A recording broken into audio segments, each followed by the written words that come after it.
పరలోక తండ్రి, ప్రేమగల మా నాయన, సర్వోన్నతుడా, సర్వశక్తిమంతుడా, రాజులకు రాజా, శాలికు రాజా, నీకు స్తోత్రములు. ఆకాశములు మహాకాశములు పట్టుదాని దేవా, నీకు స్తోత్రములు తండ్రి. మమ్మల్ని ఎంతగానో ప్రేమించి ఆదరించి ఈ కోట్పాడు గ్రామంలోనైనా గ్రాహేళమ్మ కుటుంబం దగ్గర కూడికను ఏర్పాటు చేసి మాతో నడిపించినందుకు నీకు వేలాది స్తోత్రాలు తండ్రి. మాతో ఉండి నువ్వు కలిసి ఉన్నందుకు నీకు స్తోత్రాలు తండ్రి. చేరి వచ్చిన బిడ్డలందరినీ ఒక్కొక్కరిని పేరు పేరున వారి కుటుంబాలను, వారి పిల్లలను, వారి భర్తలను అందరినీ ప్రభా జ్ఞాపకం చేసుకోనండి నాయన. నీ సన్నిధిలో వారు ఉంటున్నారు. ఇంతవరకు నాయన వారి నోటితో నిన్ను ఘనంగా స్తుతించి ఆరాధించి వారికి రావాల్సిన మేలులు దీవెనలు మెండుగా కుమ్మరించమని అడుగుతున్నాం తండ్రి.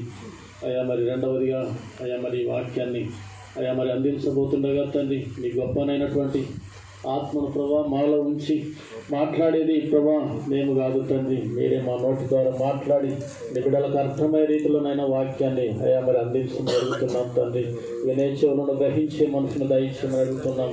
అల్లకల్లోలమైన వారి మనసును, చెల్లా చెదురైన వారి మనసునునైనా, వారి మనసులోనైనా ఈ ఆత్మ నుంచి అయా ఆత్మ చక్కగానైనా వాక్యాన్ని అర్థం చేసుకుని వారి బ్రతుకుదిల నుండి వాక్యాన్ని జ్ఞాపకం చేసుకుంటూ జీవించేలాగున నీ రాకడ దినాలు సమీపమే ఉండగానైనా నీ రాకడ దినాలలో ప్రతి ఒక్కరు కూడా నాయన అయా నీ రాకడ సమయాన్ని చూసేదానికి భాగ్యం అనుగ్రహిస్తున్నాయన.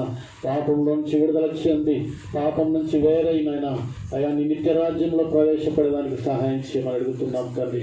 నీ వాక్యం సెలవిస్తుంది, ఏ ఒక్క ఆత్మ నశించుకోవడం నాకు ఇష్టం లేదని సెలవిస్తుంది నాయన. అందరూ మారు మనసు పొంది పరలోక రాజ్యం చేరాలని వాక్యం సెలవిస్తుంది నాయన. అయా ఇంతవరకు పాటలు పాడిన బిడ్డలందరినీ ప్రభావ ప్రేమతోనైనా మీరు ఆశీర్వదించండి, అభిషేకించండి, మీ ఆత్మ నింపుదల చేయండి. వాక్యాన్ని విత్తబోతున్నటువంటి దాసుని ప్రభావ అయా ఆత్మ చేత బలపరచండి, స్థిరపరచండి, కృపచేత నింపండి. అయా అందరినైనా వాక్యాన్ని వినటకు సహాయం చేయండి. కరెంటును వాతావరణాన్ని మీ స్వాధీనంలో ఉంచుకోమని, ఆదరించమని, కనికరించమని నజరేయుడైన యేసయ్య నామములో, శక్తి కలిగిన నామములో అడిగి వేడుకొని స్తుతిస్తున్నాము తండ్రి. ఆమేన్, ఆమేన్.